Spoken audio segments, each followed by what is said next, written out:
कहा लक्ष्मी जी को? क्या कहा? लक्ष्मी, पंचाक्षर मंत्र सभी मंत्रों का शिरोमणि मंत्र है। और पहले भी हमने बहुत बार कथा में कहा है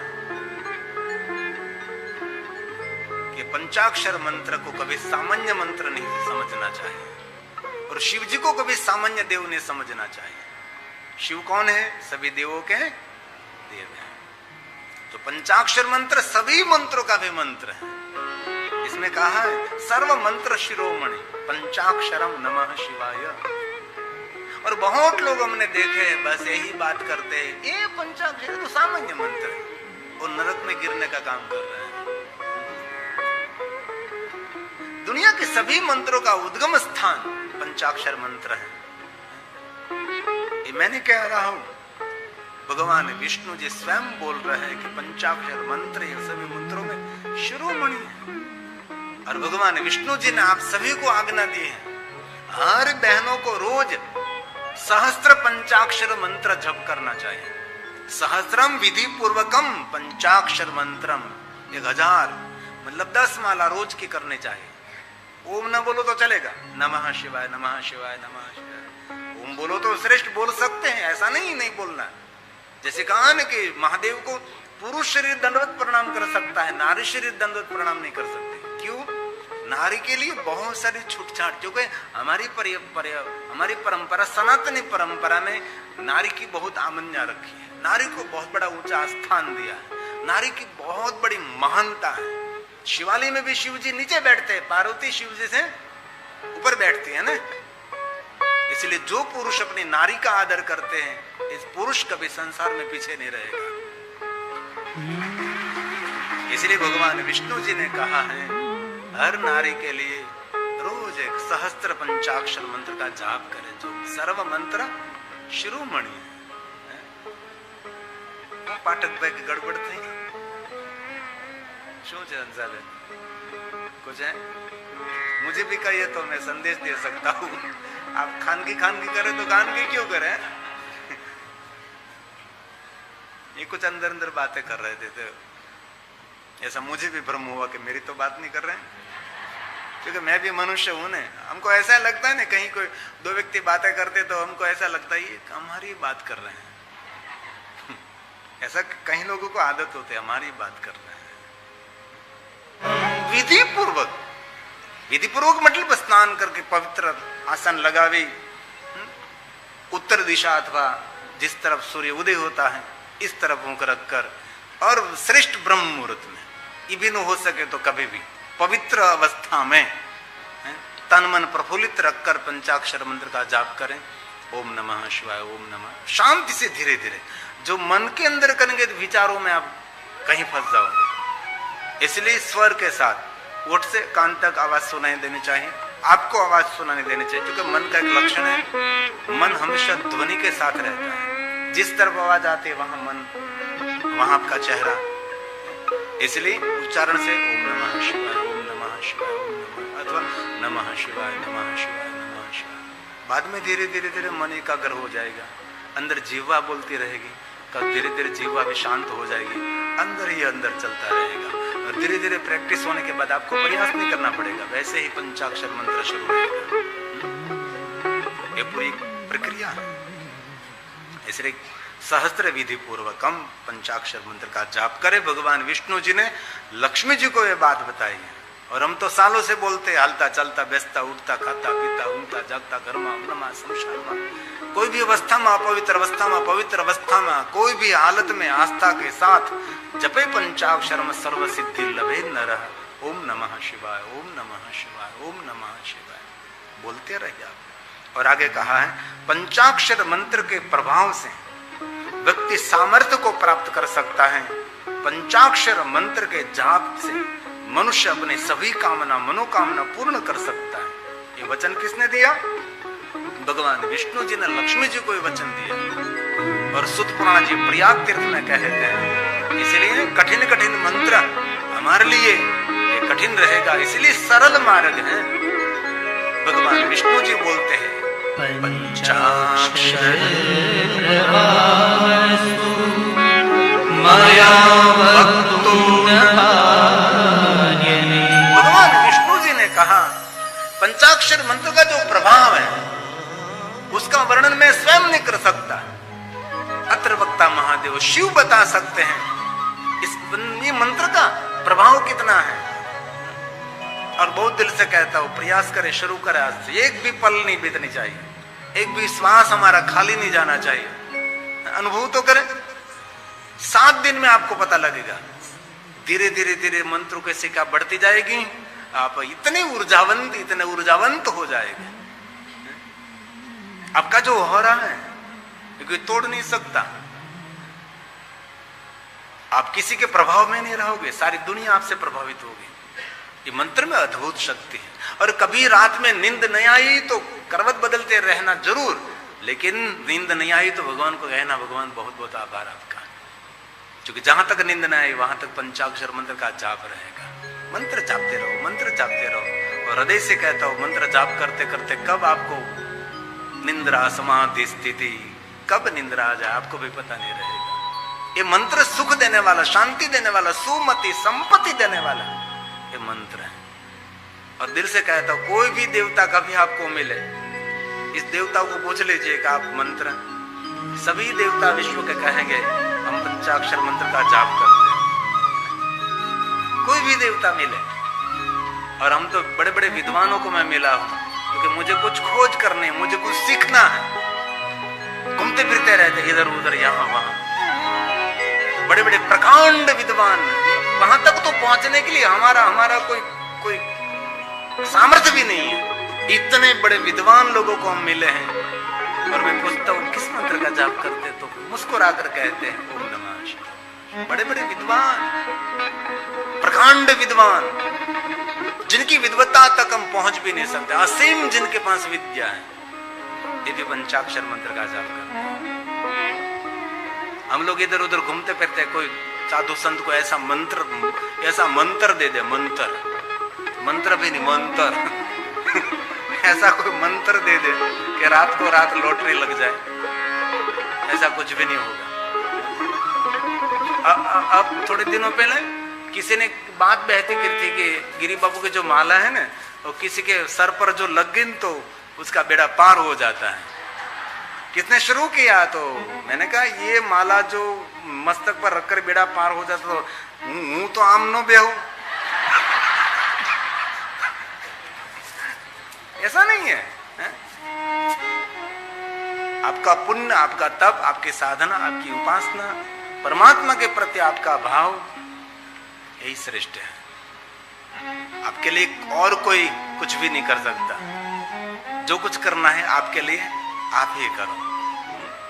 इसलिए भगवान विष्णु जी कहते हैं कि पंचाक्षर मंत्र का जो प्रभाव है, इस प्रभाव का वर्णन मैं स्वयं नहीं कर सकता। पंचाक्षर प्रभाव, पंचाक्षर प्रभावस्तु मया वक्तुं न कार्यने किन्तु वेद महादेव, किन्तु वद महादेव तत्प्रभावं यथा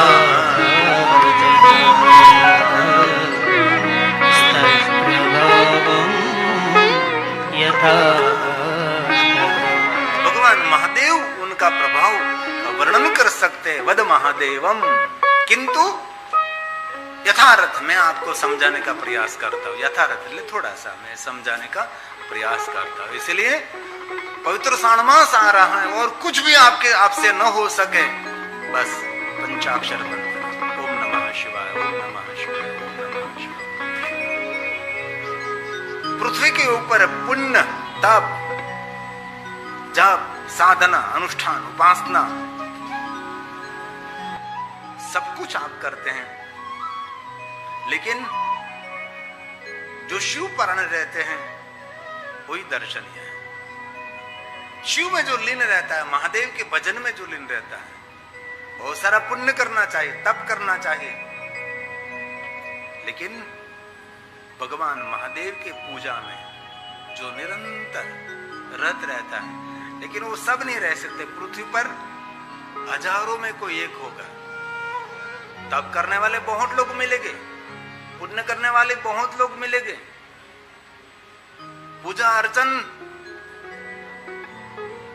बहुत लोग मिलेंगे आपको, लेकिन शिव में निरंतर लीन रहने वाला, इसमें कहा हजारों में से कोई एक मिलेगा, सब नहीं मिलेंगे, कोई कोई होगा।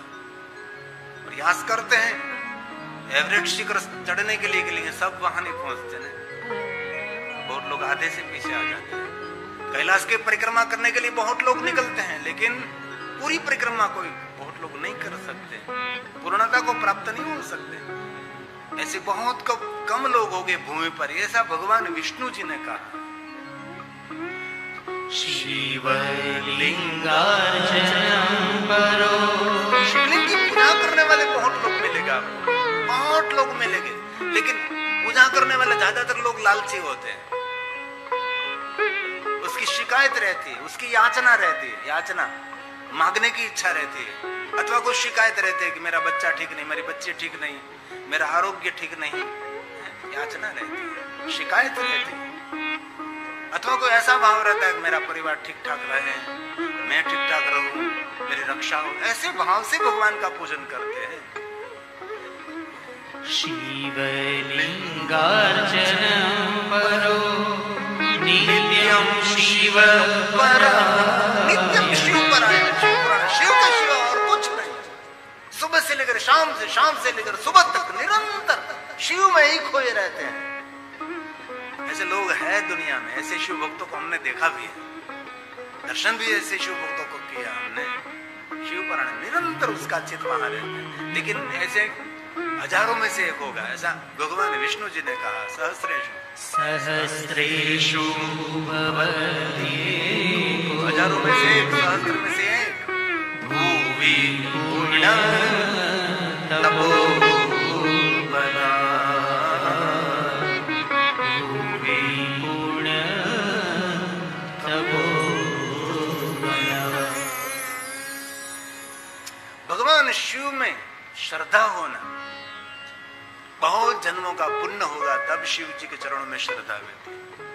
जिनको शिव के चरणों में संपूर्ण श्रद्धा हो गई, समझो उसके लिए मुक्ति दुर्लभ नहीं।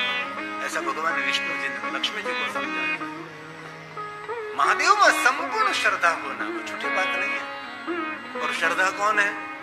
माता भवानी। विश्वास कौन है? भगवान शिव है। ये कौन कहते हैं? रामचरितमानस में बहुत सुंदर बात कही। शिव में एक बार श्रद्धा हो जाए उसके लिए कहा तदा मुक्तिर्न दुर्लभ। लेकिन श्रद्धा होना महादेव में कोई कम बात नहीं है। श्रद्धा शंकर पूजा, पूजा में श्रद्धा, श्रद्धा शंकर पूजया सहसा जल्दी श्रद्धा नहीं होती, सहसा न भविष्यति।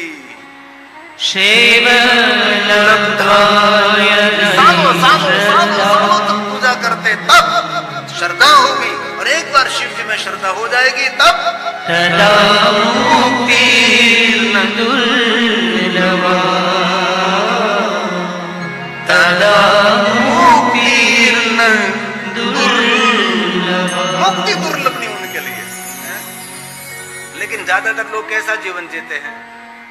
गुजराती में कहूं, गाय के भैंसे पोदड़ो કર્યો હોય, છાણ 3 દી પછી ઊંચું કરો તેની નીચે શું હોય? સફેદ ખદબદ કીડા થતા હોય, है ना? ऐसा जीवन ज्यादातर लोग, हम तो कितने भाग्यवान है, हम 3-3, 4-4 घंटे भगवान की कथा सुनते हैं। हमारे भाग्य की सराहना करनी चाहिए। कृतार्थ हम कृतार्थ हैं, हम भाग्यवान हैं, भगवान की कथा श्रवण कर रहे हैं। एक छोटा भाग्य थोड़ा है। एक राजा था, तो राजा पुत्र के लिए तपस्या कर रहा था, पुत्र के लिए। बहुत समय बीत गया, कुछ नहीं मिल रहा था। और वहां के लोग रहते थे जंगल में, जंगली। वो लोग राजा को पूछने लगे कि यहाँ क्यों क्या करते? तो कि मैं शिव का आराधन क्यों करते? तो कोई पुत्र के लिए। तो ये आराधन करने से पुत्र मिलेगा। तो राजा ने कहा क्यों नहीं मिलेगा, पुत्रहीन कर इच्छा कोई निश्चय शिव प्रसादते हुए। तो उस लोगों ने कहा, जंगल में रहने वाले जंगली लोगों ने, कि हमारे को भी पुत्र नहीं, हम भी करेंगे। तो राजा के बैठ जाइए। सारे लोग बैठ गए आसपास, और एक दिन भूखे रहे, 2 दिन भूखे रहे, और तीसरे दिन शुरू हो गया कि ये तो नहीं हो सकता। इनमें उसका एक मुखिया था, उसने कहा कि एक काम करो, ऐसे वो प्रसन्न हो गए, अपने अपने हाथ में लाकड़ी कुवाड़ा सब कुछ है ना, उठाओ उस पर, मारो उनको, राजा को नहीं, भगवान की प्रतिमा को। ये तो सब जंगली थे, और लाकड़ी कुवाड़ा लेकर शिवलिंग को महादेव प्रसन्न हो गए। ऐसे एक रूपक दृष्टांत है। क्या चाहिए आपको? पुत्र चाहिए, जाओ जितना संकल्प करो इतना पुत्र। कितना चाहिए? 10 तो 10, 20 तो 20 पुत्र, जितना चाहिए इतना पुत्र पुत्र पुत्र पुत्र पुत्र। राजा तब कर रहा, राजा तो राजा है ना, मौन है, देख रहा था सब कुछ। भगवान ने राजा के सामने भी नहीं देखा, बर अंतर ध्यान हो गए। और थोड़े समय के बाद समय बीता तो सबके वहां पुत्र पुत्र पुत्र पुत्र। राजा को थोड़ा सा दुख हुआ कि ऐसा कितने समय से मैं तपस्या कर रहा हूं और मुझे कुछ भी नहीं, और ये लोग 3 दिन बैठे और पुत्र पुत्र कर दिया। राजा तो राजा था, राजा ने हाथ में तलवार ली और भगवान को कह दी, आज मैं मेरा सर काट कर आपको मैं चढ़ा देता हूं। राजा ने अपना मस्तक काटकर महादेव को चढ़ाने का प्रयास किया। ऐसा एक दृष्टांत है। दृष्टांत क्या होता है पता है? हमारी दृष्टि बदलने के लिए दृष्टांत है, हमारा नजरिया बदलने के लिए दृष्टांत है। तब भगवान शंकर प्रसन्न हुए। राजा ऐसा क्यों कर रहे हैं आप? बाबा ये लोग 3 दिन बैठे और सबको पुत्र मिल गया, मैं कितने सालों से यहां बैठा हूं, मुझे कोई कुछ नहीं। महादेव ने कहा कि राजा उन सबको पुत्र मिले हैं, लेकिन वो पुत्र कहां से आए पता है आपको? राजा ने कहा नहीं। जय सामने गाय का गोबर पड़ा है, गोबर उठाओ। राजा ने गोबर उठाए तो गोबर के नीचे क्या होता है? सफेद कीड़े होते हैं। महादेव ने कहा ये सब कीड़े हैं ना, ये सब उसके पुत्र हैं, और तेरे लिए कोई पुण्यवान, कोई तपस्वी, इनका जब अंत होगा, उनकी जब मृत्यु होगी, तब इस पुण्यवान आत्मा तेरे घर पुत्र बनकर पधार सकता है। कोई ऐसा तपस्वी, कोई ऐसा साधु, कोई ऐसा पुण्यवान, कोई महापुरुष का जीवन चरित्र पूर्ण होगा, इस आत्मा तेरे घर जन्म ले सकती है, क्योंकि तेरे घर जो जन्म लेगा ना वो राजा बनेगा, वही राजा बनेगा।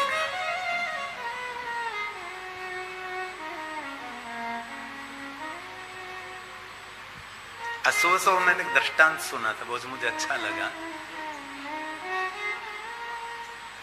एक मुल्क का राजा था, अपने उत्तराधिकारी की शोध में निकला था। उसका कोई वारसदार नहीं था, तो उसका पता करने के लिए वो निकला। इसने 3 झोली ली और कंधे पर लेकर ऐसे लग रहा, अगर राजा के वेश में नहीं लेकिन ऐसे गुप्त वेश में निकला। तो जा रहा था ऐसी अवस्था में, रास्ते में एक युवक मिला। तो इस बुढ़े बाबा ने कहा, राजा के वेश में नहीं थे, गुप्त वेश में थे, कि युवक बेटा मुझे बहुत भार वजन लग रहा है, एक मेरी पोटली तू उठा सकता है? क्यों नहीं, मैं तुझे 3 पाए दूंगा, 3 पैसा 3 पाए। कोई बात नहीं, ला उठा लो और मेरे साथ चल। धीरे धीरे थोड़ी दूर तक गए तो कहा कि तू मेरी दूसरी पोटली उठा सके, और भी 3 पाए मैं तुझे दे सकता हूं। कोई बात नहीं, लाइए, और 3 पाए दी। और आगे चले, थोड़ा सा पहाड़ आया तो बुढ़े थे ऐसे। युवक को कहा कि ये तीसरी पोटी भी मुझे बहुत वजन लग रहा है, और भी 3 पाए मैं तुझे दे दूंगा, ये भी तू उठा ले। युवक ने कहा कोई बात नहीं, लाइए मैं तीनों उठा लेता हूं। और धीरे धीरे धीरे पहाड़ चढ़ रहे हैं। और युवक ने पूछा कि दादाजी, हाँ बेटा, इसमें क्या है? तो तीनों में सोना मोहर है और तीनों में जवाहरियात है। ये मेरा खजाना है, मैं लेकर मेरे स्थान पर जा रहा हूं। युवक के मन में हुआ कि इतनी पोटली में सोना मोहर है, वो तो मुझे 3 पाई देने वाले हैं। और दुर्गुण ने प्रवेश किया, दुर्गुणों ने प्रवेश किया। ध्यान दीजिए जरा, दुर्गुणों ने प्रवेश किया। और युवक ने सोचा ये तो बुढ़ा है, मेरे पास कहां, मेरे पीछे कहां आएगा। भागा तीनों पोटली लेकर, भागा, दौड़ता दौड़ता भाग गया, लेकर सब कुछ भाग गया। बाबा देखते रहे और गया। और उसके झोपड़े में जाकर, उसके निवास स्थान पर जाकर युवक ने पोटली को खोली। तीनों में पत्थर थे। ध्यान दीजिए, अब तीनों में पत्थर थे और एक चिट्ठी लिखी थी कि बेटा तू चूक गया आज, मैं इस मुल्क का राजा हूं। मेरी बात के राजा को मैं लेने के लिए, ढूंढने के लिए, उत्तराधिकारी को ढूंढने के लिए निकला था। कोई ईमानदार व्यक्ति मिले, उसको मैं राजा बना दूं। और तेरी ईमानदारी चली गई। तू पल को चूक गया। चिट्ठी में लिखा था कि मैं इस मुल्क का राजा हूं, उत्तराधिकारी का मैं संशोधन शोध कर रहा था। मुझे कोई ऐसा ईमानदार, कोई वफादार, कोई ऐसा पवित्र विचार वाला व्यक्ति मिले कि जिनका मन कभी न बिगड़े। लेकिन तेरा मन बिगड़ गया, तो राजा बनते बनते आज चूक गया। हमारे जीवन में यही होता है ना, हम पहुंचते पहुंचते वहां से रह जाते हैं। टोच पर पहुंचना, वहां से हमारे दुर्गुण प्रवेश कर लेते हैं और दुर्गुण हमको गिरा देते हैं।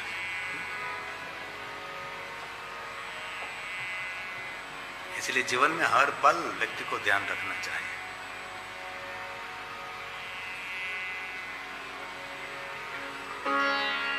और सुंदर बात कही है। बहुत सारे भाग्य के उदय होते हैं, तब शिव में श्रद्धा रहती है। और शिव में श्रद्धा हो गई तो उसके लिए कहा, उनके लिए कुछ भी असंभव नहीं रहता। धन, संपत्ति, भोग, भक्ति, मोक्ष, सब कुछ उसके लिए सुलभ हो जाएगा। पहले कहा कि हजारों में से एक व्यक्ति को श्रद्धा होगी, जिनको श्रद्धा होगी तदा मुक्तिर्न दुर्लभो। लेकिन संपूर्ण भगवान शिव जी में जो श्रद्धा जिनकी होगी, उनके लिए कुछ भी असंभव नहीं है। उसके लिए भोग, भक्ति, मुक्ति, सब कुछ उसके लिए संभव है। भोग मतलब संसार का वैभव, संसार की सुविधा, जीवन जीने की सभी आवश्यक वस्तुएं, उसको भोग कहते हैं। और एक बात कहूं, महादेव जी भोग भी देते और भोग भोगने की शक्ति भी देते। बहुत लोगों को भोग मिला लेकिन भोग भोगने की शक्ति नहीं मिली। बहुत धनपति के लोगों के घर हम जाते हैं तो पूरा डाइनिंग टेबल व्यंजन भोजन से भरा हुआ है। इतना भोजन, इतना व्यंजन, आहा, कितना कितना खाने का सामान, पूरा डाइनिंग टेबल भरा है। लेकिन वो जो घर का सेठ है कुछ भी नहीं खा सकता, ममरा बैठो बैठो खाते। क्यों? भोग भोगने की शक्ति उनके पास नहीं है। भोग भोगने की शक्ति भी शिव देता है। हेलो भक्तों, राधे राधे, हर हर महादेव। भक्तों तो कैसे हैं आप सब? आई होप आप सब अच्छे होंगे। तो भक्तों आज गुरुदेव ने बताया है कि जो ओम नमः शिवाय मंत्र वह सभी मंत्रों में शिरोमणि है। सिर्फ ओम नमः शिवाय मंत्र का जाप करने से महादेव तो यूं ही प्रसन्न हो जाते हैं, क्योंकि ये मंत्र सिर्फ मंत्र नहीं, ये महामंत्र है। इसको जाप करने से सभी दुख दूर हो जाते हैं और हमारे संकट कट जाते हैं। इस मंत्र का बहुत ही महत्व है। अगर आपको ये कथा पसंद आई हो तो हमारे चैनल डिस्कवरी ऑफ धर्म को सब्सक्राइब जरूर कीजिएगा और ऐसे गुरुजी की वीडियो देखने के लिए हमारे चैनल से जुड़े रहिएगा। धन्यवाद। राधे राधे, हर हर महादेव।